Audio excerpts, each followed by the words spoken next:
Welcome to Fret Reps. This is part 2 of learning the scales without the guitar. If this is your first time with this series, you should start with part 1. It doesn't take long. In this video, I'll show you how the hand patterns do a specific repeating pattern when playing one hand pattern per string. So, what we have here is a key to help you understand what you're doing. In this exercise, we're only going to draw the dots. This is just here to remind you how the hand pattern sequence applies here. The first dot is an A, then the BC grouping, then D, and then the EF grouping, and finally G, A, and B, and of course onwards as it repeats. Down here we have the hand pattern sequence and how they relate to the dots above. Hand pattern 1, A, B, C. Hand pattern 2, B, C, D.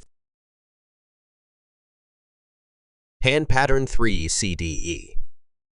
Hand pattern 1, D, E, F. Hand pattern 2, E, F, G. Hand pattern 3, F, G, A. And the last hand pattern 3 in the sequence is G, A, B. This hand pattern sequence will repeat.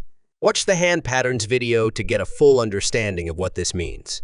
If you need this reference to help you understand what you're doing, stop the video and copy this graphic. The rule you're going to follow here is pattern 1 equals 2 times. Pattern 3 equals 3 times.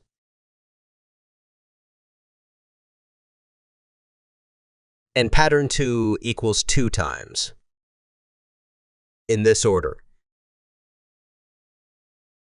In this direction, which is going up the scale. So you would start from the bottom and go up in this order.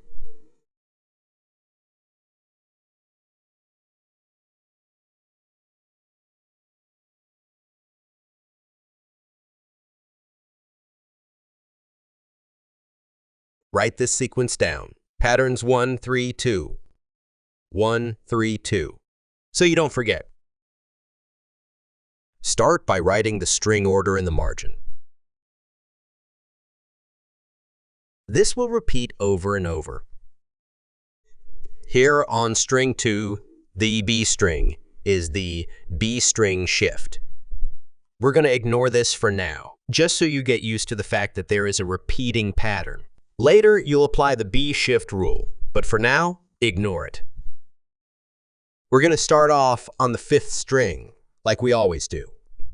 But this isn't so important because these patterns can be anywhere on the neck. It just depends on the scale. Draw the dots in the pattern 1 configuration.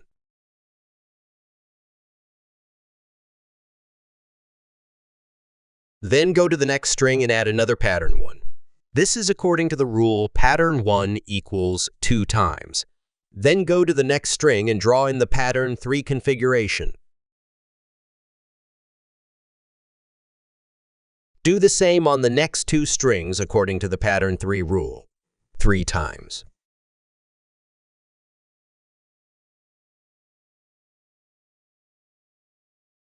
That was the last string, but let's not worry about the string count for now. This pattern would continue if there were more strings. For now, you're just going to practice this over and over, which is what it actually does. The next one, according to the rule, is pattern 2, 2 times. You're going to start it in the space between the 1 and 2 of the prior string.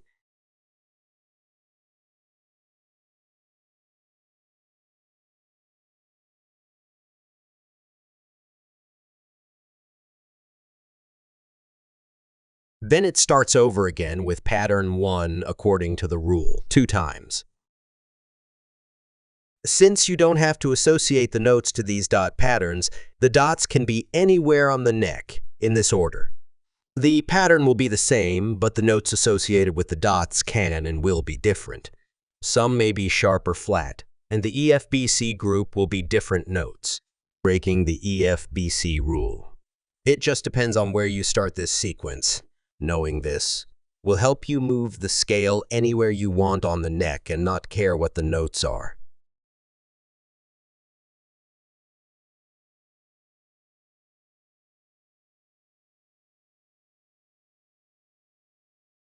This continues over and over.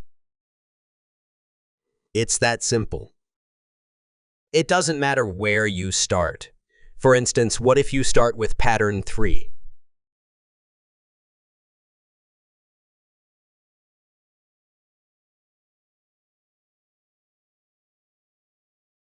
But according to the scale and what string you're on, it only repeats twice. Because the first set of the 3 were above where there's no string. You just continue on as if you were on the last 2 of the repeating pattern. Pattern 2, twice. Pattern 1 twice, and on and on.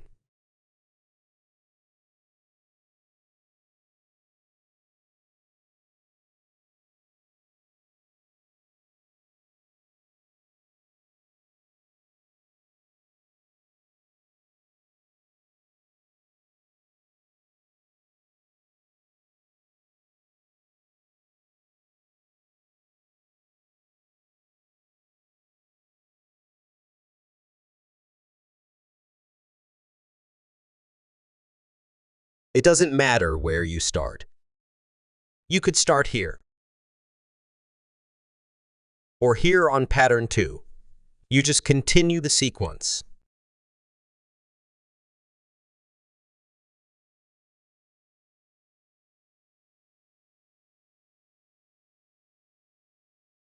You're just going to imagine there are strings above that have the pattern. Simple, right? Do this exercise a few times. It shouldn't take long to memorize this vertical sequence pattern. In the next video on Learn the Scales Without the Guitar, I'm going to show you this nice exercise game that helps you memorize the vertical patterns in sections called modes, the easy way.